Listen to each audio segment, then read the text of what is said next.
E talvez seja boa altura para recordar, até porque fomos um dos autores do requerimento que motiva a vossa presença aqui, de que na Iniciativa Liberal o que nos move acima de tudo é a defesa do interesse das pessoas, neste caso dos contribuintes, e no caso concreto do novo banco, muita coisa tem acontecido que na prática vai recair sobre esses contribuintes, é isso que queremos defender. E fazemos isso escrutinando fortemente aquilo que o Governo faz, aquilo que o Fundo de Resolução faz, aquilo que o Banco de Portugal faz, aquilo que a estrutura de acompanhamento faz, não fizemos mais cedo que o PS ainda está a decidir se vale a pena fazê-lo já, e também, obviamente, a administração do novo banco. E fazemos-lo também escrutinando aquilo que são as propostas mais ou menos impulsivas e reativas do Bloco de Esquerda e do Partido Comunista Português, para quem as soluções de todos os males estão nas nacionalizações, uma espécie de pulsão de ódio aos privados que compreendemos mal. Portanto, é nesse sentido que vamos fazer as questões, tentando ser muito sintético, até porque muitas já foram colocadas anteriormente. Há uma dúvida que eu tenho, se estou a ler bem o quadro da página 44, de que dos cerca de 2.900 milhões de euros vendidos em créditos agregados de imóveis e outros créditos, só 104 milhões é que acabaram por ser pedidos ao Fundo de Resolução porque davam abrangidos pelos capitais contingentes. E depois, concretamente, duas coisas que caem sob a alçada do Conselho de Administração, que prometeu ou se comprometeu com respostas em duas ocasiões de temas importantes e que a auditoria diz que não houve essa resposta.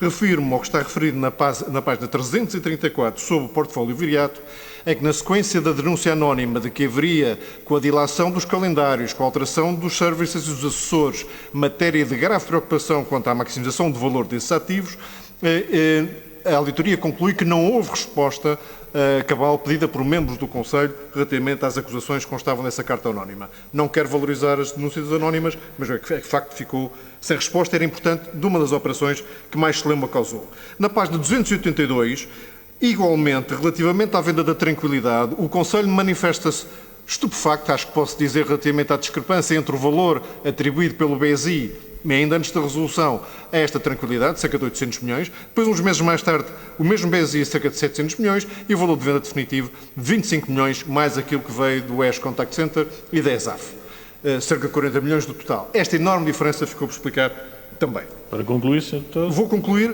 para outro grupo muito breve de questões que não têm a ver necessariamente com a auditoria, que eu preciso saber se esta administração está ciente. Primeiro, gostava de saber a vossa opinião sobre como é que avaliam os valores constantes do balanço de abertura do novo banco e como é que é possível, a esta distância, alguém ter dito na altura que o novo banco não constituiria nunca um encargo para os contribuintes dada e evidente sobrevaloração desses ativos. Como é que avaliam o funcionamento da estrutura de acompanhamento dos seus vários braços, da agente de verificação, a comissão de acompanhamento, etc, etc. E como é que esse funcionamento poderia melhorar? E, finalmente, como é que avaliam o facto de que eu só me apercebi agora ao ler esta auditoria especial de que os juros passivos de todos os ativos objeto do contrato de capital contingente, os juros passivos não contam para dedução daquilo que são responsabilidades públicas do banco, enquanto os juros ativos recebidos, pagos, contam exatamente para esse efeito. Muito obrigado, Sr. Deputado. Para tolerar, Sr. Presidente. Eu vou tentar ser muito rápido e muito preciso em relação aos 104 milhões. A justificação que me parece é que isso deve ter a ver com, primeiro, os valores brutos outstanding, que são determinados, que são diferentes dos valores líquidos sobre as vendas e, portanto, esse elemento é importante. E a outra coisa é porque estamos a falar de vendas de imóveis e, como sabemos, o Fundo de Resolução tem muito pouco de protegido nos imóveis. E, portanto, o que acontece basicamente é que as perdas verificam sobre um património específico. Esse património específico era um património que valia 7,8 e representava 9,151 com o outstanding de garantias também. Portanto, a totalidade do património protegido é só 951, é sobre esse património que recaem as exigências do Fundo de Resolução. Isto é sobre isso que se chamam as perdas do CCA. As perdas do CCA são só sobre aquele património, não são, portanto, sobre outro património. Portanto, estas discussões todas sobre o viriato são emocionantes, mas, de facto, só 18 milhões é que representaram o prejuízo, só não, porque 18 milhões são muito para os portugueses, mas 18 milhões representaram o prejuízo do CCA. Nos imóveis quase nada estava protegido, eu não sei, não faço a mínima ideia, mas como a Lone Star tinha alguma especialidade em imóveis, presumo que o Fundo de Resolução não quis proteger imóveis, presumo eu, mas não faço a mínima ideia, que é um bocadinho uma dedução, não faço a mínima ideia, mas a verdade é que os imóveis não estão protegidos, os únicos imóveis protegidos são aqueles que são dados em dação para fazer foreclose, portanto, para fazer dação de créditos que, entretanto, eram protegidos anteriormente. E isso aconteceu numa fase inicial. Sobre a parte do portfólio viriato, dizer-lhe que, basicamente, duas coisas. Primeiro, só estamos a falar na Carta Anónima da questão da Alantra. Aliás, a Carta Anónima é exclusivamente sobre a questão da Alantra, porque estas questões têm uma emoção interna dentro da casa que eu tenho que conviver com ela, como pode imaginar, e, portanto, nós não podemos esquecer que tivemos e que temos, digamos assim, permanentemente em risco operacional processos de justiça sobre funcionários nossos, sobre colaboradores nossos, sobre processos que existem e, portanto, nós temos que gerir com muita cautela esta situação e esta situação cria grandes divergências, às vezes, de quadro interno que nós procuramos resolver. E daí que eu tenha sido tão preciso a defender o princípio que isto não devia prejudicar a Alantra. Há aí uma parte disso. A segunda parte é atrasámos na resposta. Não tem outra explicação, atrasámos na resposta. Enfim, a pessoa que recebeu isto estava convencido que tinha falado nisto nas múltiplas reuniões com o Fundo de Resolução, não o fez. Quando tomou consciência que não tinha feito, mandámos a carta a dar nota disso e, portanto, o Fundo de Resolução chamou-nos a atenção. Isto acontece naturalmente, enfim, com o devido respeito, não estou à espera de ser um banco perfeito. Como é que eu avalio o balanço de abertura? Sr. Deputado, é muito difícil fazer a avaliação do balanço de abertura, mas é absolutamente óbvio que o balanço de abertura não tinha tido em conta, primeiro, algumas coisas que pareciam melhores do que eram e que vinham reestruturadas sob sucessão dentro do aspecto. Também não tinha em conta os passivos, porque os passivos, como nós sabemos até pela acusação, acabaram por fazer custos enormes na organização. As pessoas quase que esquecem-se que o banco, por exemplo, são imigrantes, custou-se 568 milhões na primeira parte da sua atividade em relação à cobertura de problemas que os imigrantes tinham e que foram resolvidos dentro de um determinado enquadramento. Tinha 3 mil milhões de obrigações a vencer uma taxa média de 6%, a 30 anos ou 20 anos, e, portanto, o banco tinha passivos muito elevados e ativos muito baixos. E eu herdei um banco que tinha como objetivo de margem financeira operacional que, desde como me referiu para 2019, um determinado valor. Como é um valor confidencial, eu não posso dizer, mas eu tinha um objetivo. Esse objetivo, para o Sr. Deputado saber, era quadriplicar aquilo que era a receita operacional core que eu tinha em 2016. Portanto, quando a senhora deputada do PAN acha que nós não temos o mérito suficiente, podemos ter a ambição de ter prémios no futuro, eu deixo-me dizer que fui confrontado em 2016 com um projeto em que, para não haver despedimentos, não haver redução da dimensão do banco, eu tinha que quadriplicar o core banking income da própria instituição. Deixe-me dizer que só talvez eu acreditei que fosse possível fazê-lo. Até os meus colegas de conselho sempre disseram aqui nesta vai ser verdadeiramente impossível.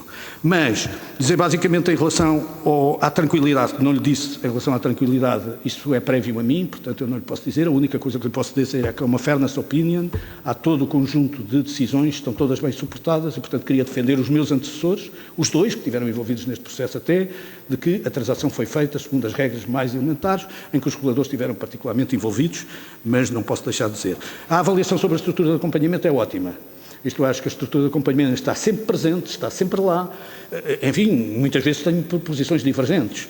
E que a estrutura de acompanhamento que existe, sobretudo do ponto de vista do agente de verificação, é evidente. Aliás, há 4 pontos no agente de verificação que ainda nós temos divergência. Portanto, sobre as perdas do CCA, não é sobre um montante de capital, mas sobre as perdas do CCA, nós temos uma divergência entre mais 35 ou menos 5 milhões de perdas. Portanto, ainda há uma divergência de coisas que não estão determinadas. Isto é para ver que é um agente de verificação de detalhe, porque estamos a fazer perdas em 2019 2,6 mil milhões e, portanto, estamos a discutir a este detalhe. O Oliver Wyman, nesse sentido, é uma empresa bastante dura. Nós fazemos de 6 em 6 meses o agente de verificação, a despeito da chamada de capital, como sabem, é anual, mas nós fazemos de 6 em 6 meses, portanto, estamos neste momento, aliás, em percurso de fazer, porque fazemos sempre com algum tempo o semestral.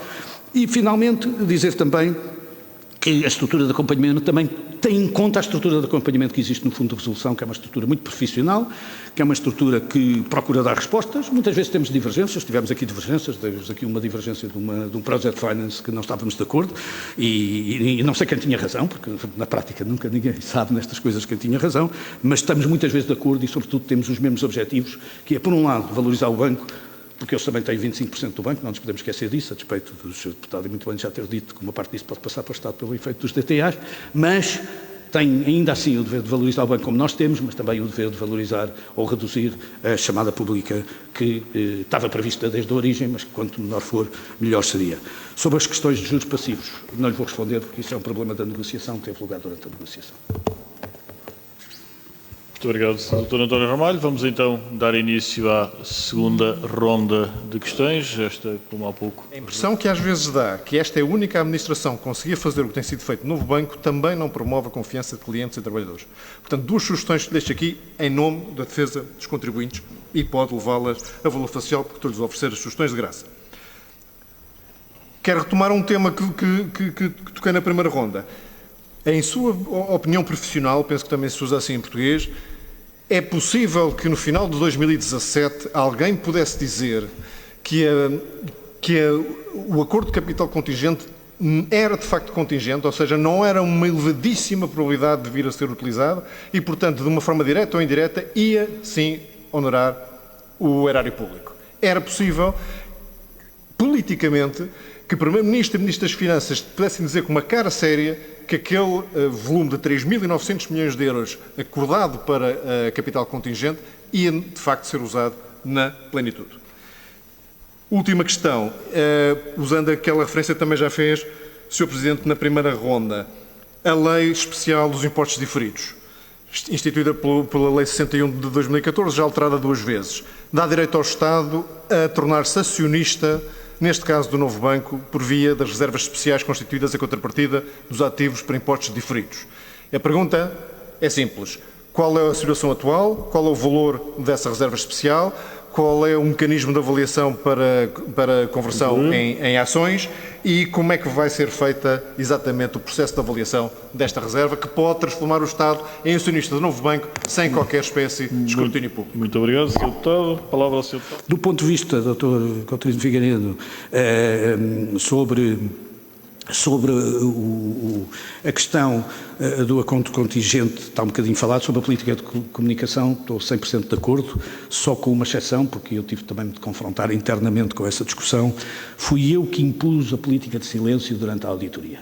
É uma questão ética. Eu estava a ser auditado, estavam a surgir nos jornais notícias permanentes sobre operações que estavam também em processo de auditoria, pode ser uma boa solução, uma má solução.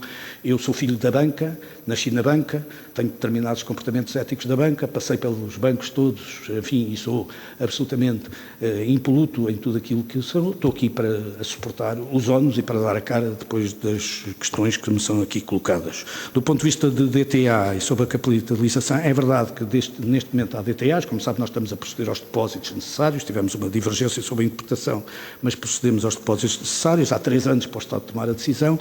É verdade que se neste momento pusermos tudo em cima da mesa, até ao último momento poderá haver aqui um valor de capitalização na ordem dos 13% de passagem, aproximadamente 13% de passagem para o Estado, ficando no fundo de resolução, portanto, com menos isso, porque o acordo entre as duas instituições impede que a Lone Star perca o valor dos 75%.